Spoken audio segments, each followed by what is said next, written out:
Going live, and we are live. Hello, everybody. This is Pitch Girl Black here, and welcome back to another live stream in which today I'm going to be taking a look at the Curse of Fenric with the wonderful Harry Williams Productions. Do you want to say hello? Hello, everybody. Do you want to start off with our normal procedure by looking at the story? Yeah, I suppose if you've got a synopsis or the blurb on the back of the DVD, or I don't know what you're looking at on there. I am currently handling the season 26 box set. I nearly said season 27. Okay. That'd be great for that to exist. Seventh Doctor versus the Ice Warriors. But yeah, this thanks to these Doctor Who Blu-ray box sets, I've been able to obtain a lot of classic Doctor Who series stories that I have never seen before, and somehow Curse of Fenric is one of them, or was one of them rather. And through the box set, I was able to watch the story for the first time, similarly with Terror of the Autons, which was in our last live stream. Yeah, so I think one of the reasons why we're doing this particular story is to celebrate the release of the season 26 Blu-ray box set, which is a great box set if you haven't got it already. The whole range is great. Oh yeah, it's great that the classic series is getting some life again. It is. Some form or another. So I guess obviously I know this is a question, but for those who are watching or whatever, when was the first time you watched the story? Mine was just a couple days ago. Okay. So I think I first got this in 2013, actually from the Doctor Who experience. And I remember really enjoying it, and I still really enjoy it on rewatch. On my first watch, I hugely enjoyed the story as well. It's one that is pretty complicated, I would have said, which isn't necessarily a bad thing, but I do think I have to give it a couple more watches to let it fully sink in, as I've only watched it once currently. But on that one watch alone, I was very, very impressed with it. Yeah, I'd say that's a fair point. I think with this story, it probably does need, especially for the more casual classic fan, it probably wouldn't need a rewatch. Yeah. Because it's one of these stories where you really have to, well, not really have to, but sort of pay attention. Otherwise, there's quite a few subplots and they'll probably just go right over your head, I'd say. Yeah, and it's definitely not a story for beginners of classic Doctor Who. Yeah, I would have said. I would agree with that. I would say if you're thinking about buying this as a jumping on point, I'd say that's probably a bad idea, because I'd say watch a few stories that have very easy plots and are easy to understand and quite easy to follow, like Terror of the Autons, for example, or Genesis of the Daleks, even, because I know that's a massive cliche. Yeah, but it's not confusing like Ghostlight. It's just there's a lot going on. Yeah, there's a lot going on in this story, but it all comes together to form just a fantastic story. It's I think it's probably one of the most well-written stories of the 80s, in my opinion. I would agree to that, actually. It is a very well-written story. It's just, there's a lot of it's a very clever story, and I think there are some stories, especially in the Stephen Moffat era, that are probably too clever for their own good. Yeah. But this story, it's just very intelligently written, I'd say. I would agree with that. It utilises a lot of very kind of high-brained concepts, as it were, and it utilises them to a very good effect, like the implementation of this supercomputer into World War II, which is the kind of one of the main plot articulations within the story. Yeah, it's very it's so clever the way it all intertwines, and the structure of the story is very good.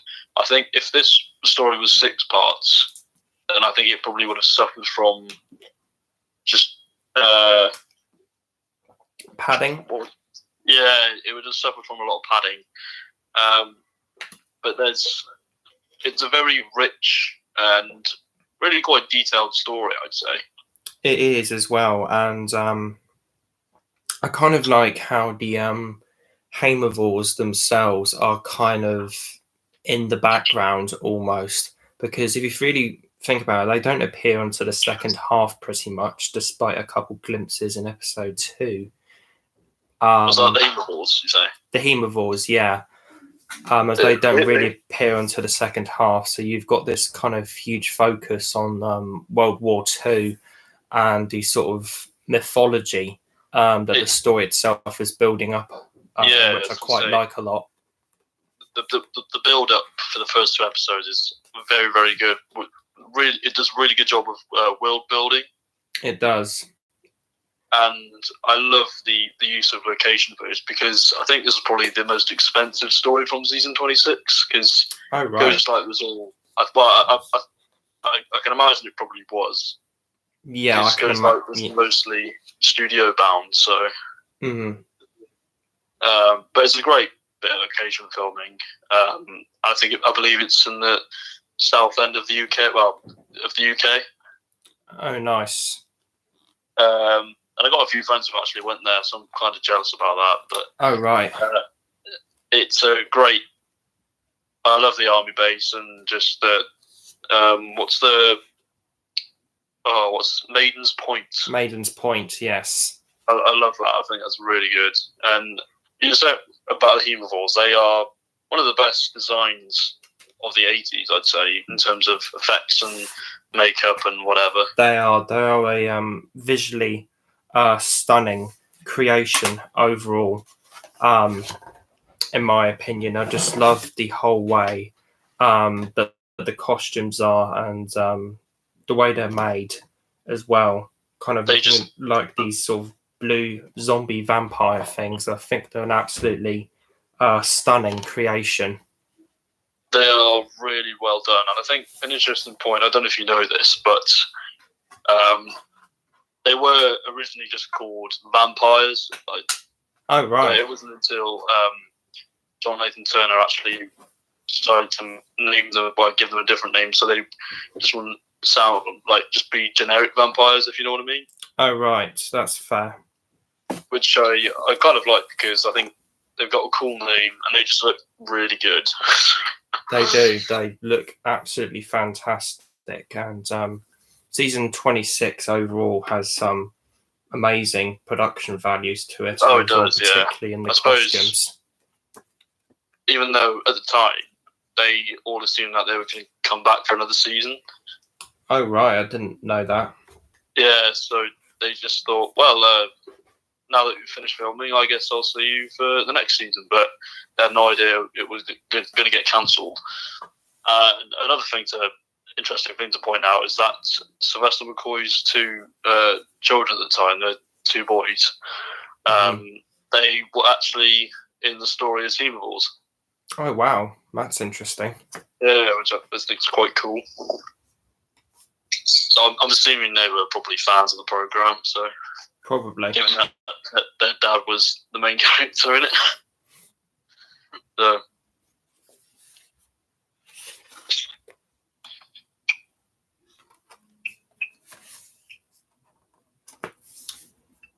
Yeah, do you want to kind of move on to the overall story now?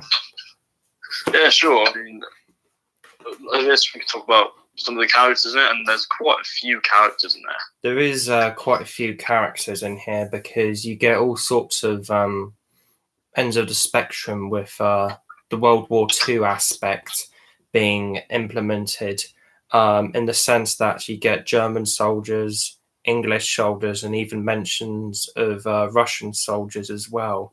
And the story opens up quite uniquely for classic Doctor Who, I would have said, with actually a subtitled sequence of German soldiers, which I don't think I've ever really seen before in classic Doctor Who. There might be another stories that I haven't seen yet from classic Doctor Who, but I just can't really remember any other occasion where there was a foreign language being spoken and it was subtitled in classic Doctor Who. I just found that quite unique. But yeah, with that aspect of World War II, there is a lot of different characters being introduced and a lot of great characters as well, I would have said. Yeah, like all the characters are in it, even though I've got to be honest, I can't really remember some of their names, but they're still very memorable. Mm-hmm. You care about a lot of them. And I think one of the a really great character is the character of Dr. Judson. Yeah, the wheelchair guy. Yeah, he's really good. And it's quite interesting because I don't know if this was intentional, because I haven't seen many people brought this up, but the way Dr. Judson is dressed is sort of reminiscent to William Hartnell's Doctor. Oh, right, that's a point. And a little bit of Matt Smith, I suppose. Mm. But I thought that was quite interesting. And he's sort of got grey hair as well. He does, yeah. Which is, obviously, we're not going to prefix any of this with spoilers or anything, because it's been out for a long time. Yeah. But episode 3 has probably one of the best cliffhangers, I'd say, in Doctor Who. Yeah, with him being possessed by Fenric. And then you see him stand up. Oh, yeah, that is such a twist. Definitely. Yeah, it's just such a bit of a mind-blowing...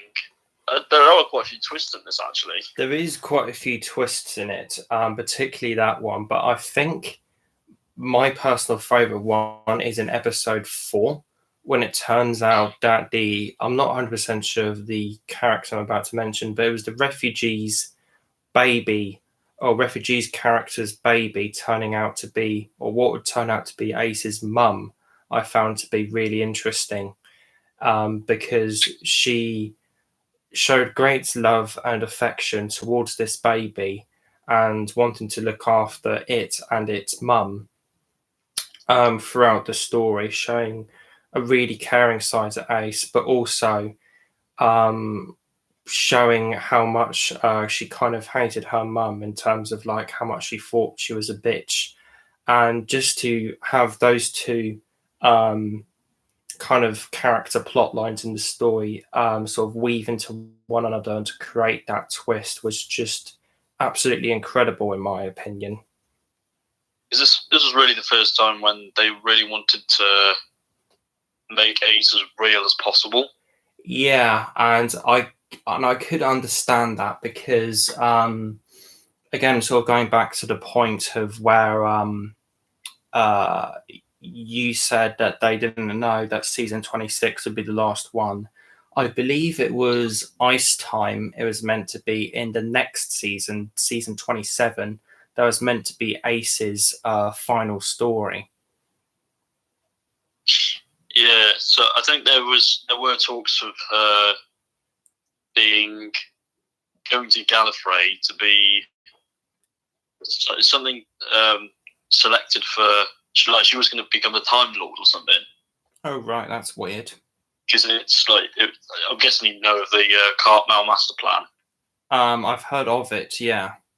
And he had this whole idea of Ace going to Gallifrey to be selected to become a Time Lord or something like that. Oh, wow, that would have been interesting to watch. Like a much better version of Leela's departure, by the sounds of it. Oh god, yeah, Leela's departure was crap beyond belief. Yeah, crap story. God, fuck the invasion of time. I mean, episode 4's got a good cliffhanger, but with the Sontarans. But I was honestly that's about it. I was honestly just baffled by that cliffhanger, to be honest. Like, just baffled. But I think I'm kind of glad season 27 didn't happen because I wasn't sure if I agree what was going on in the lore. Yeah. If they would have tampered it too much. And season 26 overall is just an incredible season to end classic Doctor Who as well, in my opinion, or at least the main run of it, if you consider the TV movie that would come later on. Battlefield, I could live without, but I would like to rewatch it. Ghostlight, I need to give a couple more watches, especially the work print version, but I could see myself potentially absolutely loving it and maybe even becoming one of my favourite stories. Curse of Fenric, I've only watched once, and as I said, I need to watch it again, but still another incredible story overall.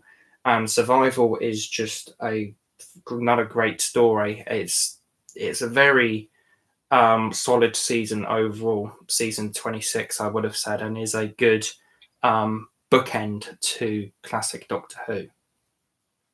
Yeah, it's like season 26 is always fantastic, and I think season 25 is good as well. But it's just probably one of the most ambitious seasons from the classic era, I'd say.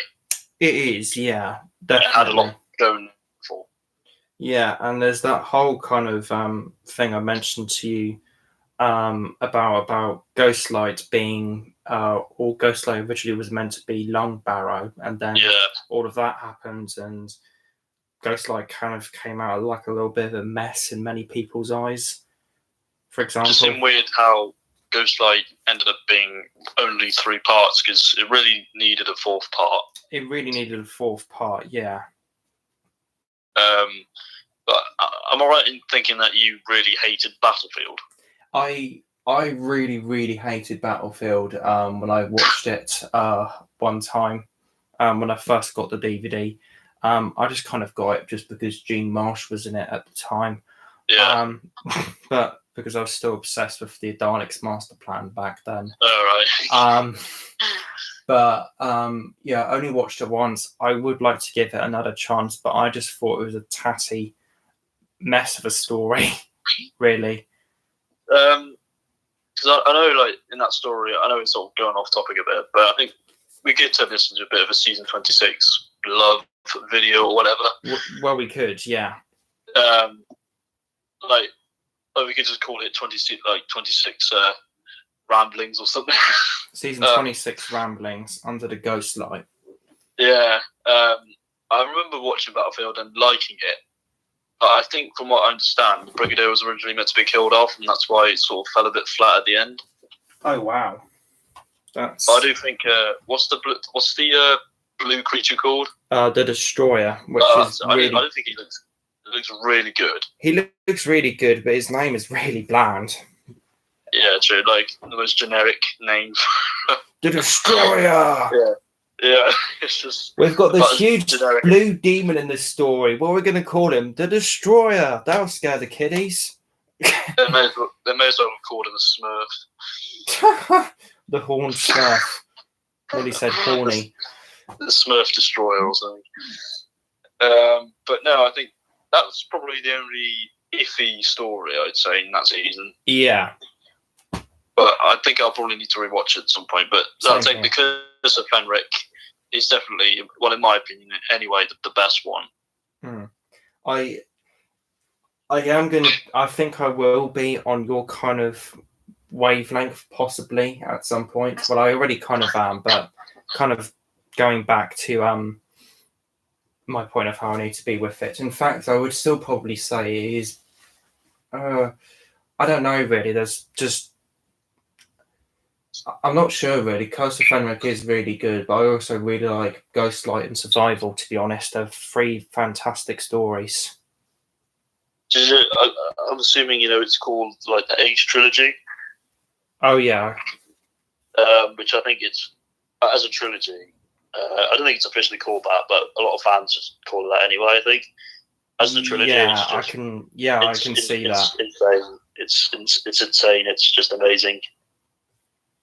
Yeah, it is one hell of a trilogy. I think in season 25 and 26, the music really, I think, did influence a lot of the new series, sort of Morego music. Yeah, music. Yeah, the music in season 26 on the whole as well is just absolutely incredible. Like, the music in particular to Fenric and Survivor are just epic.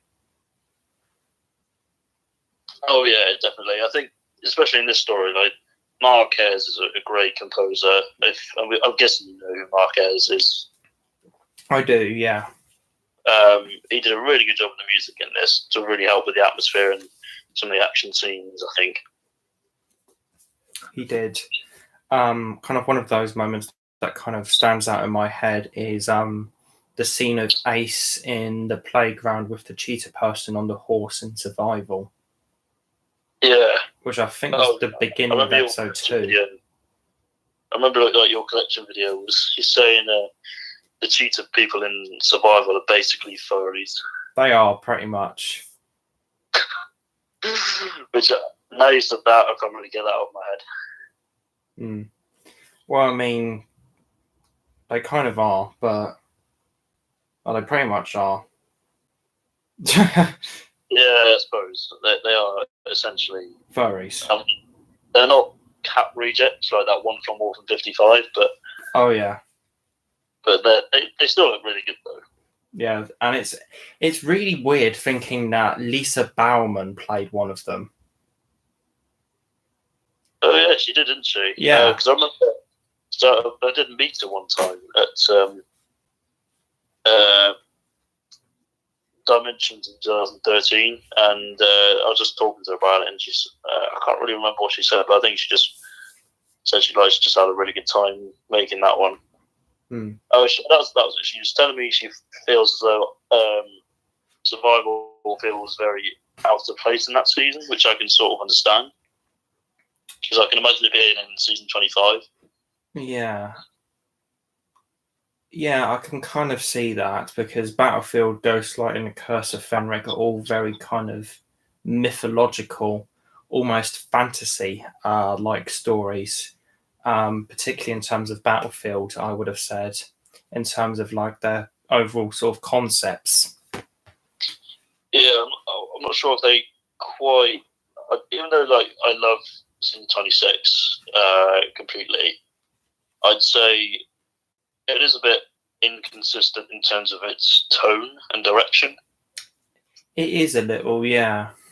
That might anger some people, but in terms of the way the stories play out, yeah, it's quite... There's a whole different range of genres going on there.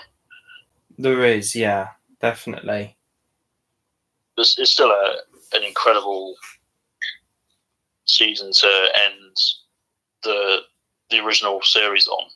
It is, and it is probably one of my all-time favourite seasons of Doctor Who. Oh, definitely, yeah. Definitely. It's just really good. I think maybe you should give Battlefield a rewatch, because I need to do that at some point. I need to do that as well, yeah, but I'm kind of looking forward to it and not looking forward to it at the same time, but I'm optimistic. Yeah, I mean, you might still hate it. Maybe. One thing I'd like to point out is we recently lost somebody in the Doctor Who fandom who's in the story, Nicholas Parsons, who played the priest. I don't know what the character's name is or anything, but Vicar of Faith, yeah, and he was really good in it, I thought. Yeah, he did a really good performance. Like, there was one particular scene in, I think, the 3rd episode, where he's in the graveyard, where like the herbivores are coming at him through the graveyard, and he's trying to ward them off with his Bible or something like that. Yeah, that was great scenes. Amazing. Oh yeah, speaking of which, should we talk about the two like dolly birds? Oh yeah, and that the two Londoners and the crazy bitch mudder, whatever it is. Yeah, because I was watching the making of the newer version on season 26 box set, and they were saying that in parts the story is kind of quite sexualized with those vampires. Because when the girls turn, they're a bit. When the girls, like, at first they come across as a bit spoiled and a bit dorky. Yeah. When they turn into vampires, they're quite sinister and something quite attractive about them. Yeah. Weird. It is weird. But there's some really great shots, some really great camera work in this story with a lot of underwater shots and stuff like that. With the Viking ship, that's just fantastic. It's just a really great production. Yeah, there was one particular shot where it was like underwater and there was like a Haimavort arm sort of clawing up the side of the boat or something like that, which I thought was really good. What was that, sorry?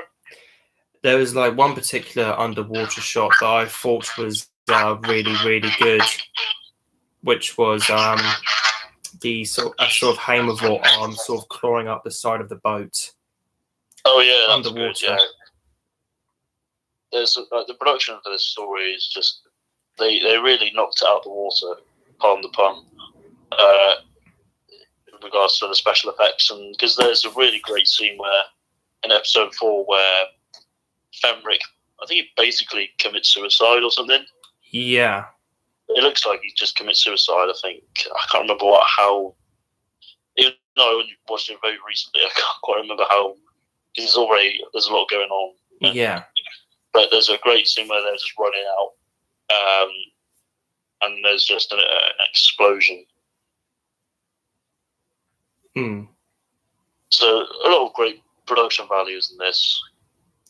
There is definitely a lot of great production values within this story overall, and a lot of interesting set pieces and visually striking ones as well. One of my favourite ones was the sort of computer room, personally. Which scene was that? Is that when that's the sort of about to overload or whatever? Yeah, where it's like doing all of the calculations and what have you that they're using to do the German gas or something like that. Yeah, it's such a clever story, and I suppose the Nazi general or whatever it is, he's really good.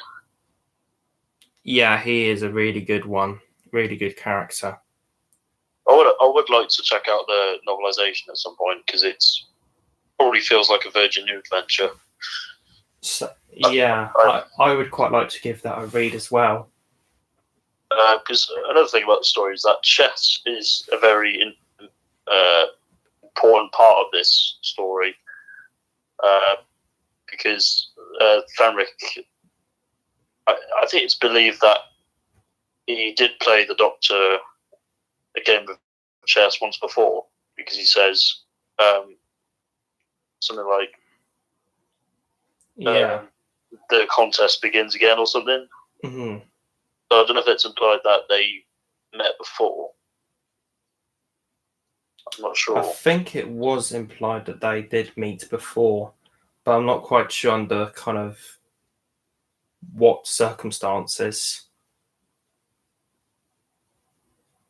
Yeah, I don't know, because there's, like I said, there's so much going on. It can be hard to keep up sometimes. Yeah, it's a very difficult story to keep up with in some areas at points, but still really enjoyable. Definitely not. I would say, even though we've slightly repeating ourselves, it's definitely not a good jumping on point. No, it's definitely not. No. So you probably have to watch quite a few stories, especially of Sylvester's, to really get the flow of what it's all about, really. Yeah. And he did have some really good ones beforehand that are fairly easy stories to get into, like Dragonfire, Remembrance, and Happiness are all are 3 great stories in my opinion. Yeah, Happiness Patrol is a decent story, but it's just there's a lot of season 26, as I said, it's quite ambitious, and I think this story in particular is one of the most ambitious stories, I think. It is, yeah. Because Ian Briggs did just such a good job with like the script, the whole structure of it. It's just a great story, I think. There's not really much wrong with it, and it flows at a really, really good pace. It does, definitely. I think that helps because there is so much going on that it naturally flows really well because there's just so much mystery. Yeah.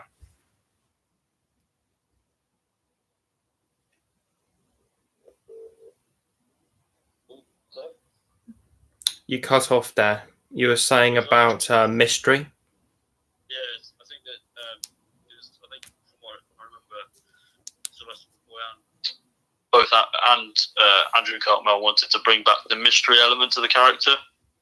Yeah, that's an understandable thing to do, and that is a good part to the Doctor's character early on in the show. Because I think they had plans to almost turn the Doctor into a bit of a godlike Time Lord, and there's more to him. I think that was planned with all like the looms and stuff like that. Yeah. Which I don't know if I would have agreed with. Mm-hmm. But it's good that they really thought this thing through. Yeah. If it did continue into season 27, then it would have been very, very interesting. Yeah, it would have been very interesting to have seen another season in classic Doctor Who at this particular point, because season 27, with all of the plans with what was going on, could have easily seen a Seventh Doctor on Gallifrey story with all of the plans that were rumbling on at the time with Andrew Cartmel and what have you. Yeah, because they really wanted to delve into the lore of the show a lot more, from what I understand, which I think it would have been very, very interesting to see how they would have done it. It probably would have been quite difficult to do in terms of execution because there's some great ideas there, but it could have gone horribly wrong. Yeah. So I'm kind of glad season 27 doesn't exist. Yeah. I'm kind of glad it doesn't exist either, because yes, I would be very interested in seeing all of that happen in a TV show or another season of Doctor Who, regardless if I would agree with it or not. But sticking with the current format at the time of 2 3-episode stories and 2 4-episode stories per season, like, how would have it handled all of that? Because there's so much ideas and going on there and what have you, to the point where it would be difficult to do it in the current, at the time, format of storylines and episodes that the show had. Yeah, maybe it's like you're saying that, maybe it might have been a bit too ambitious. Probably for the time of this show and its current status, yes. I think maybe what was I going to say? Like, it's to any of the season 27 stories on the Lost Stories. Yeah, was it? Like Thin Ice and all that, like First Aid or whatever. And, I can't remember any of the others. First Aid, Animals, one of them. Oh yeah. I think I just remember somebody telling me that some of them were really quite weird. That could be sort of understandable because of the Andrew Cartmel master plan and what was happening. And it's funny that there was an episode in series 10 called Thin Ice. It is, yeah. Unless you just didn't know about that Lost Story and just nicked the title or whatever, I don't know. Who knows? But no, I think Curse of Fenric is one of the greats of the 80s. It's one of the very few ones that I'd probably give a 10. That's personally. fair. What would you rate it? But About a 7, was it, or an 8? I'm hovering around an 8.5 or maybe a 9 out of 10. Again, sort of repeating myself here, I think I can have a bit more of a solid rating and definitive opinion on the story with more watches, but as of now, I will say it is a very, very strong story overall, The Curse of Fenric.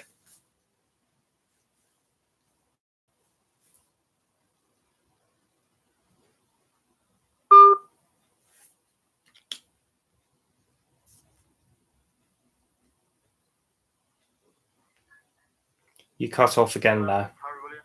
I can't take your call right now, but please leave a message and I'll get back to you as soon as I can. Bye. Okay. After you finish your message, just hang up. Or to hear more options, please press 1. Okay, that goes the live stream then. Right.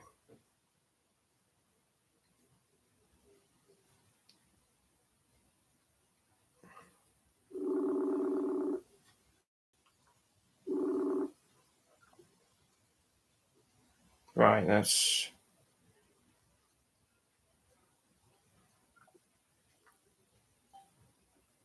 Right.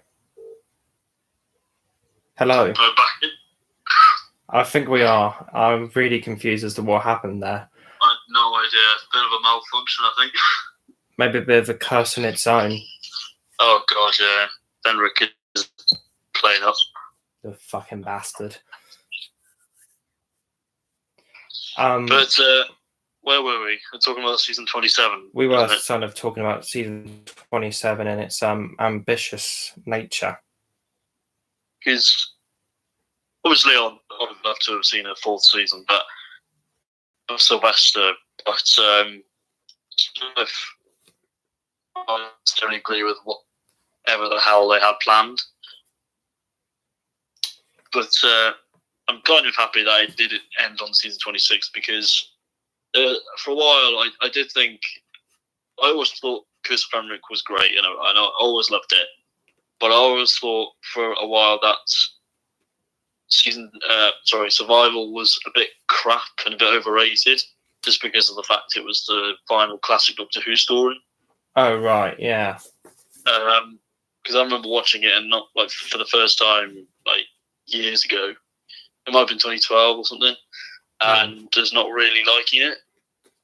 Because maybe I was expecting just something completely different, but when I rewatched it, it might have been sometime last year. Well, definitely last year. Not sure when, but I did enjoy it a lot more. But I still don't think it's as good as some people say it is. That's fair. I suppose in a way it does kind of reflect the nature of the show at the time, in a ways.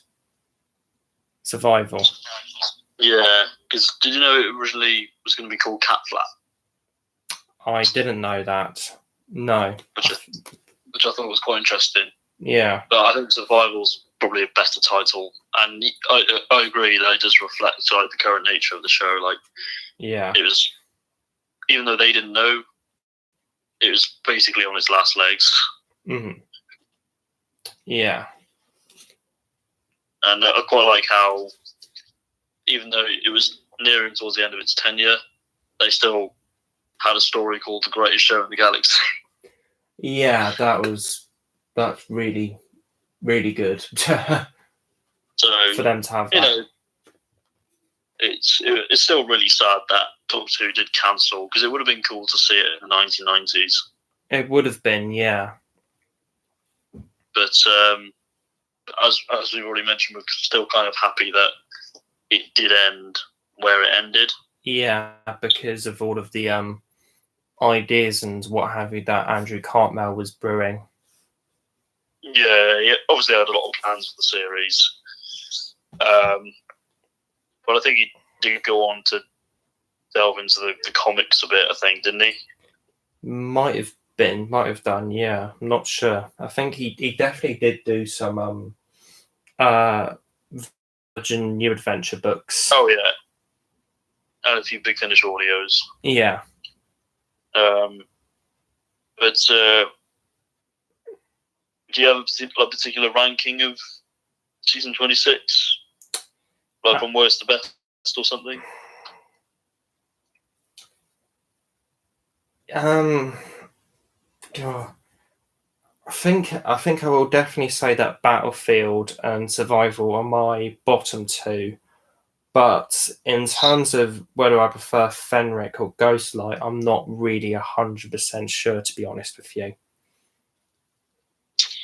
Yeah, it's quite a difficult one to... quite a difficult list to put together.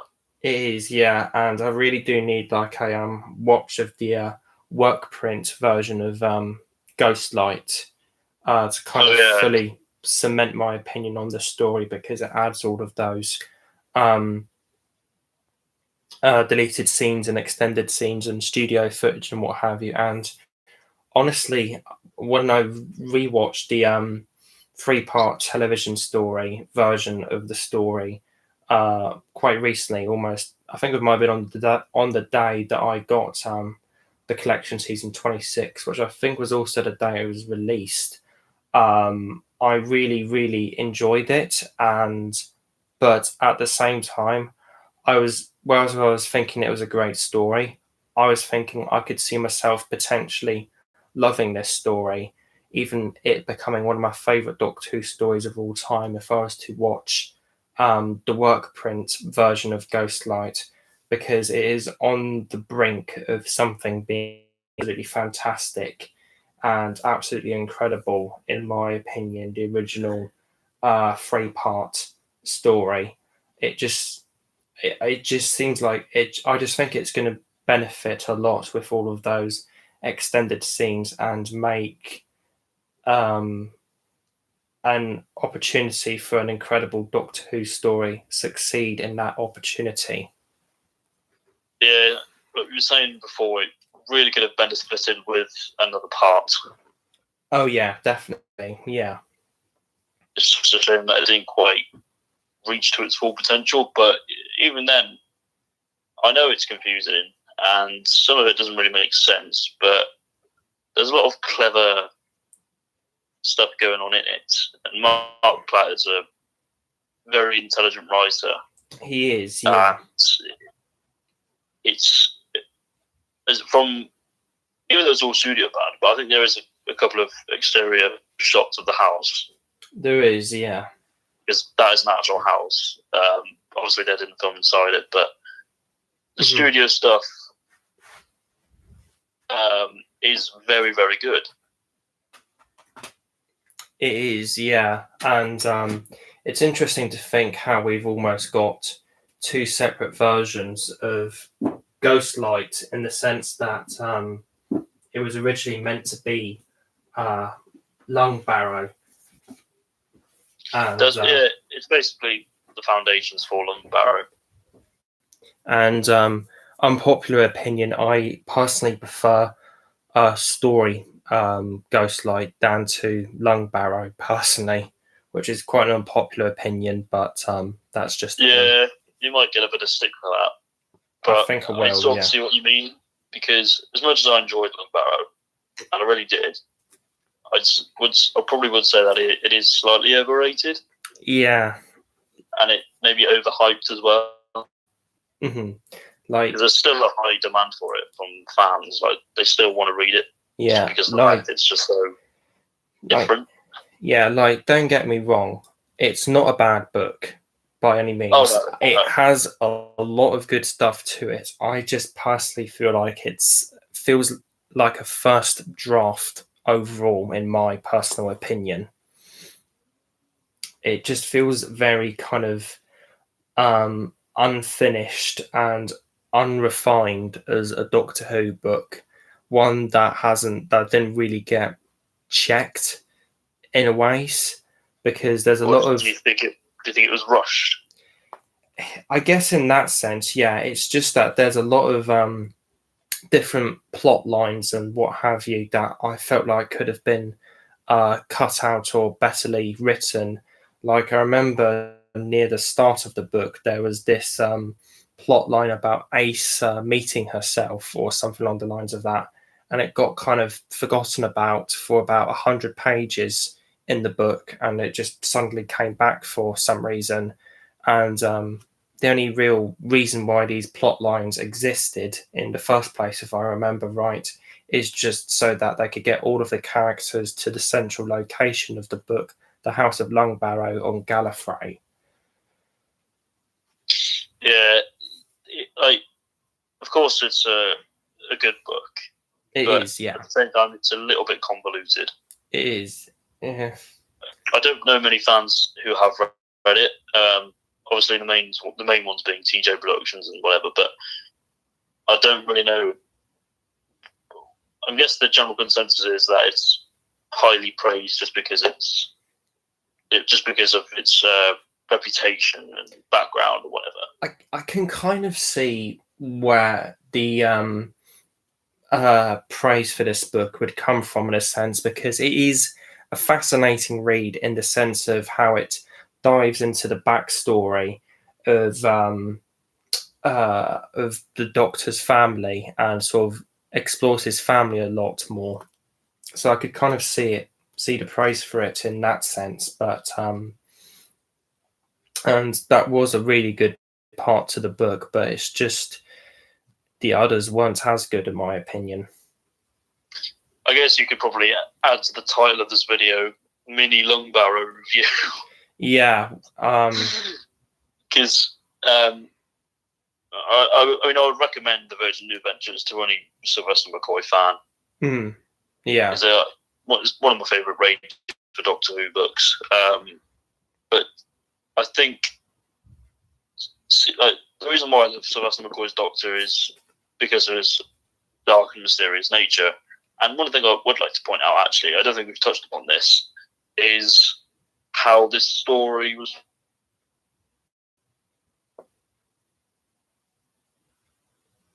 Easy cut again. Hello? Harry? You cut off again. Hello? Oh, Harry's... Yep, he's gone. Right, let's call him again. Hello?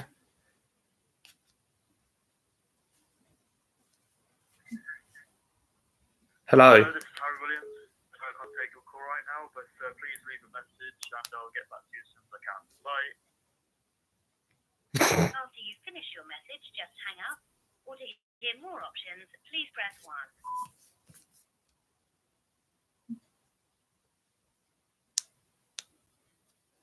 And he's on hold currently.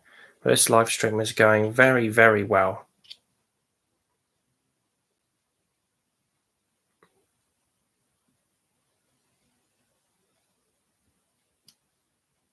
Right, let's see if he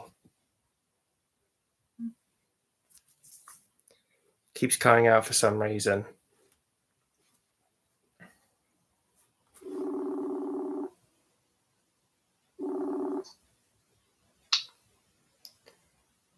Yeah, I'm not sure what's going on there. Same here. So do you want to kind of wrap this up now before the cut-offs get any more sort of catastrophic? Or... Yeah, I suppose that's probably the best thing to do. But yeah, were you saying something about this story, Lungbarrow, or something before you cut off there? Well, I'll just quickly touch upon the fact that Sylvester McCoy's Doctor really became a bit manipulative after Ghostlight. Well, during Ghostlight and after Ghostlight. He did. And there's a point in Curse of Fenric where their relationship really shines. That's not the right word, shines or boils or whatever. And it's basically the Doctor trying to trick Ace into thinking that, well, to try and make her lose all faith in him. Yeah, that was really, really good, that part. And it just really highlights how dark this story is. that's basically what I wanted to say before I got cut off. Yeah. But yeah, I'm not even really sure how we properly tie this one up, this live stream, to be honest, because we went into quite a few different directions with the kind of end game of classic Doctor Who. Is that the best way of putting it? Yeah, final season.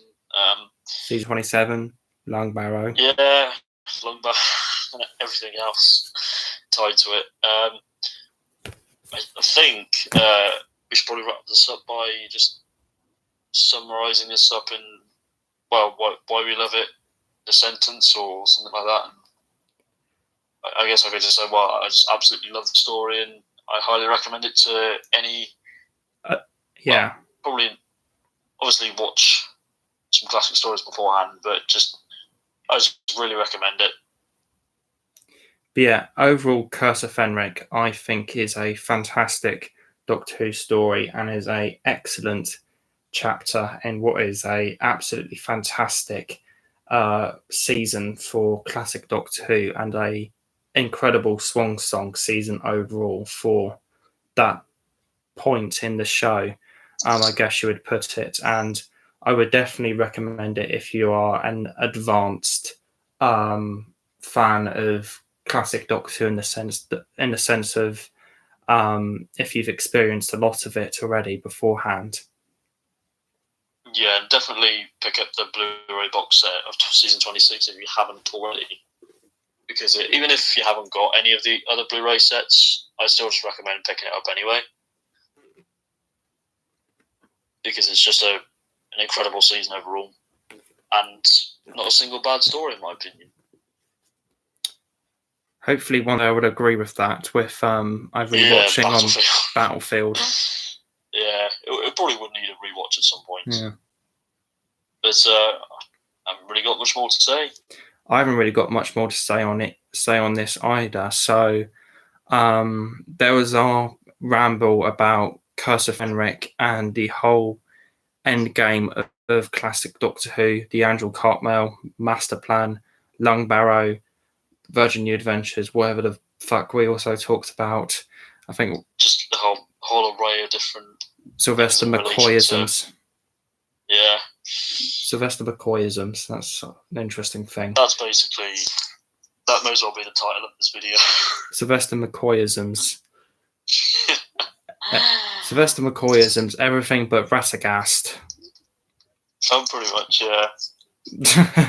But yeah, I think that pretty much concludes. So like, fair, comment, subscribe. I hope you guys enjoyed this live stream with Harry Williams Productions. Like, fair, comment, subscribe. I hope you guys enjoyed this live stream, and goodbye. Do you want to say goodbye, Harry? Goodbye. Goodbye. Ah. And are you sure you want to end your stream? Yes, I'm sure.